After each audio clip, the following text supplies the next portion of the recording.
Hi, my name is Francis Conrad, and I help people to live the life that they love.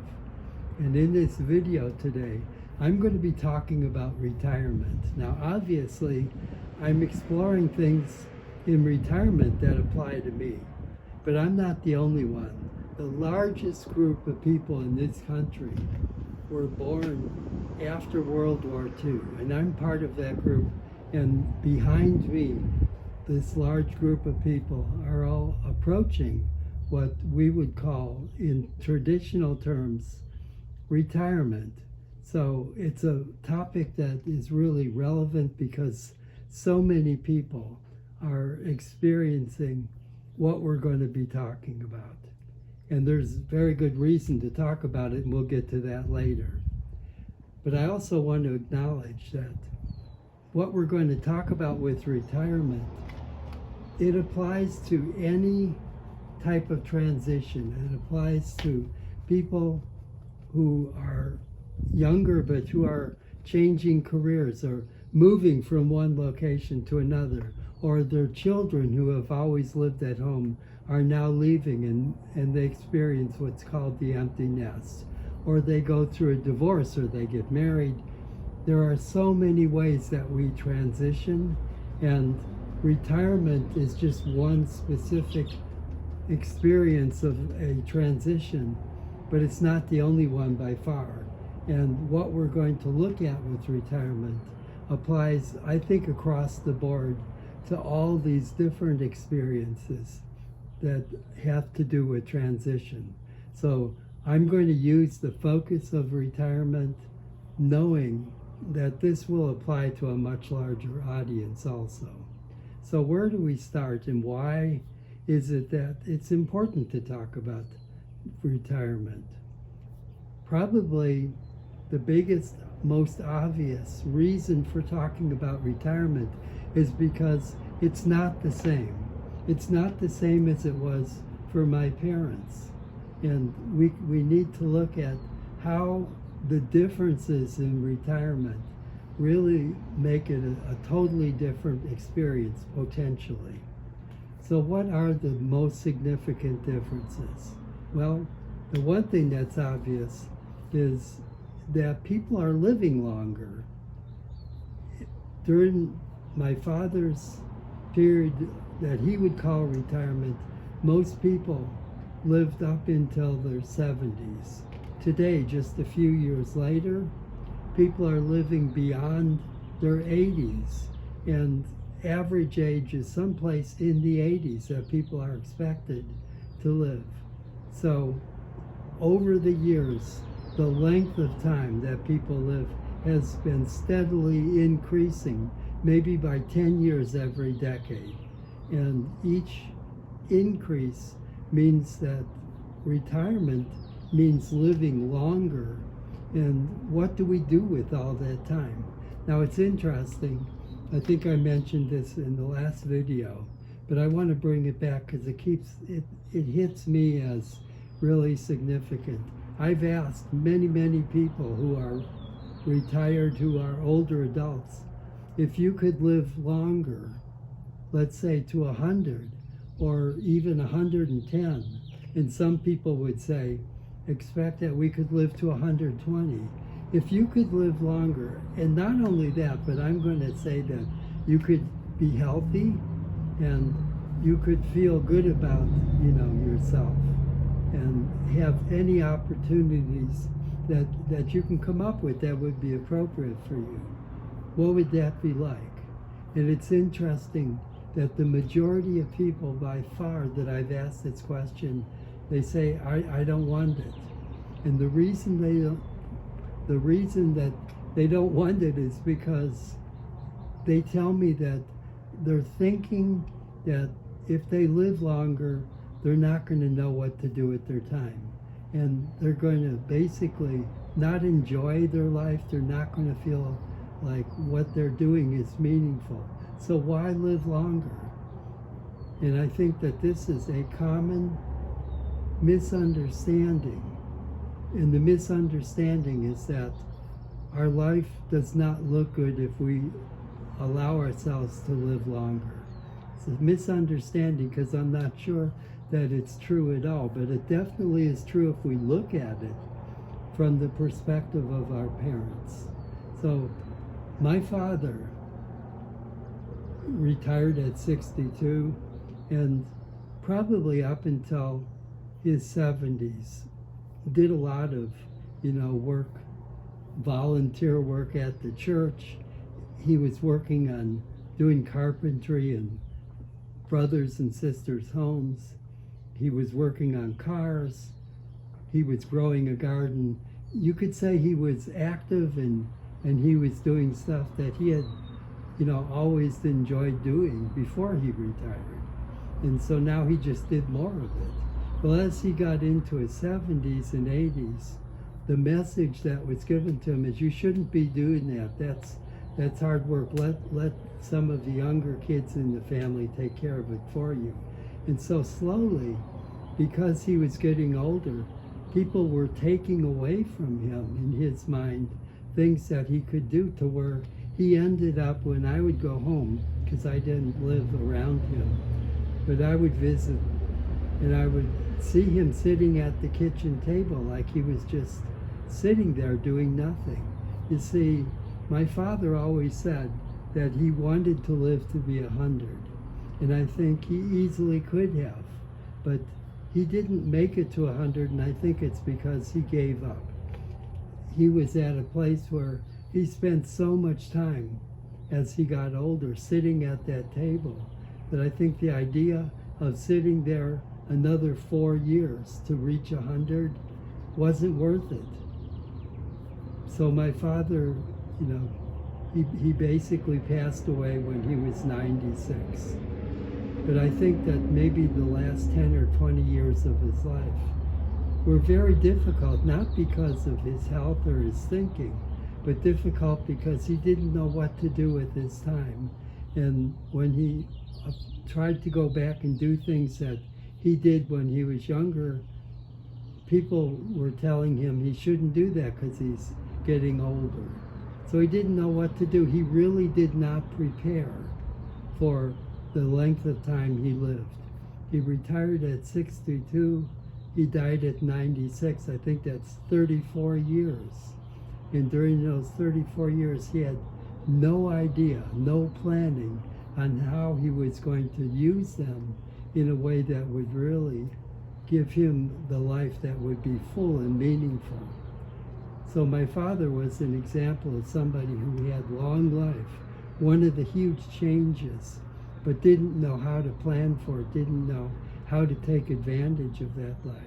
And so I think it became more and more difficult for him to just spend his time sitting at the table, doing nothing, and sort of becoming less focused and just staring more off into space. And I think that was really the downhill slope for my father. And it had to do with his own misunderstanding. He had no idea he needed to plan for that retirement. Another thing is people are healthier. So many of my friends, we sit around together, we're all around my age, early 70s, and as we sit around and talk, I can ask all of them, how old do you feel? How are you doing? And at least with our group, so many of us report, we feel so much younger than people say we should be feeling at our age. So I don't know what that means, other than that the old image of what health is, how people should feel, how long they should live, they're all inappropriate. None of them match up with the reality. The reality is that we are living past 80, and we're heading quickly towards 100 and beyond. The reality is that we are healthier than we've ever been, and we know how to take care of our health, not only psychologically, but physically, to really enjoy a quality of life. This morning I went onto the computer and I looked up quality of life for the elderly, and it was disgusting. All that they talked about in site after site after site is all the indicators of somebody's health going downhill. And the type of care that they're going to need from their caregivers. And I wasn't seeing posts or articles or anything that really highlighted how having this extended life with our health gives us a chance to really appreciate a whole new level of life. It was missing, and I thought, they're not looking at what I'm seeing. There's a gap between what's actually going on and the ideas of what is going on. So what I'm looking to do when I think of my own life, but also when I think of the lives of people who are part of my group, my boomer group, the baby boomers, is how do we close that gap? Meaning that the possibilities and potential for living a longer life, having a more quality life, and being able to really experience all the things that we'd like to do and be, that those things are put in the forefront, and that we begin to accept that those of us who take good care of our health and who are basically living quality lives, that we can get together and share with each other how to make this really a better world, not only with each other, for each other, but for future generations. We'll get to that in a minute. But I think that there's a whole new direction that's opening up. And that's a lot more exciting than what I'm seeing on the internet. So let's look at a preparatory understanding of older adult, and then we'll put a finish onto this talk. How do we prepare? Looking at older adult, the way I look at it is that when we're children, our whole life revolves around the people that raise us, people immediately involved with our lives, with our immediate family. And that's our world, and that's the way it should be. And we depend on these people in our families and in our lives to be able to survive and, to live the kind of lives that really are ideal for children. Now, as we become adolescents, this changes, and we now begin to move through school, outside, make friends away from home. And as we move outside of home and away from home, we set up a whole different lifestyle, because now our friends are becoming important for us to decide not who we are in our family, but who I choose to be. What is it that I want in my life? How do I want to be? What kind of friends am I going to have? What is my identity that I choose? And all of this is like becoming my own person, growing up, and surrounding myself with the friends that I choose. That's an adolescent goal, and it's totally appropriate because they're moving towards then stepping into being that person that they want to be as a young adult. And as young adults then, we choose often, to have children, to raise families, to start a career, to be active in ways that are meaningful to us in our community. So we move from being surrounded by our friends as teenagers into having our own families and our careers and establishing ourselves as adults.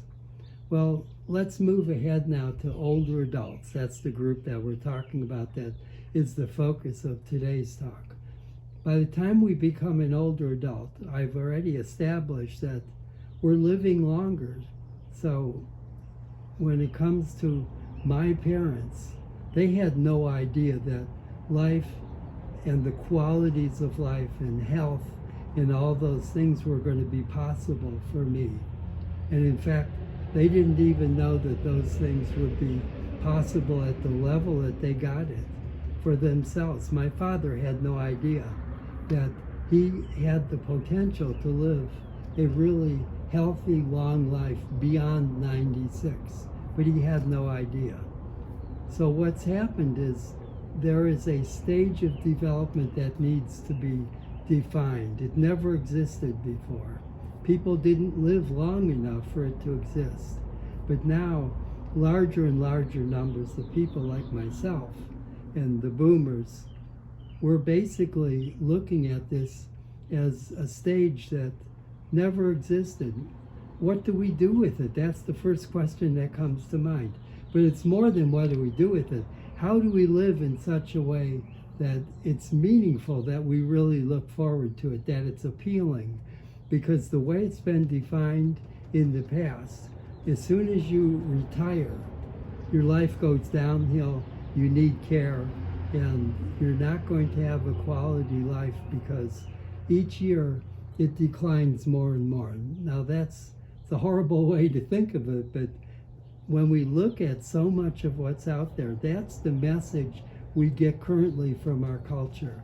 It's the message that we see on the television set night after night, looking at all the medications that are needed for people who are older, and being able to get the phone call from the family, or having some sort of a thing that, alerts other people if you fall down. They're all based on the fact that people are not going to have a healthy life.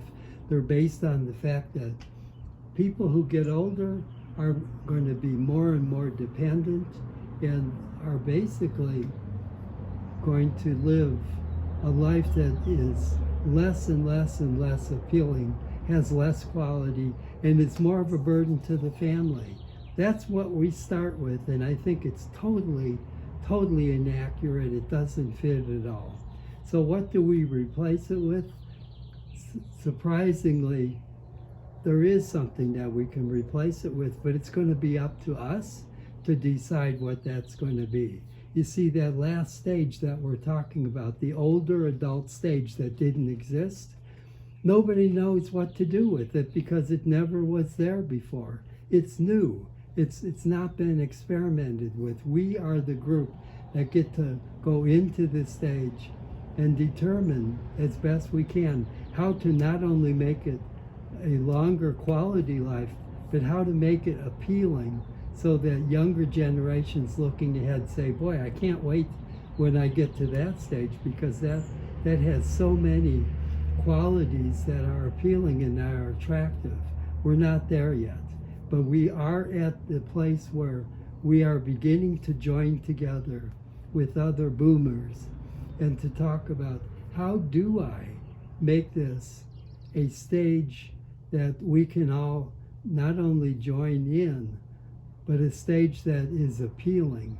In fact, maybe this could be the most appealing stage of all. So what might that include?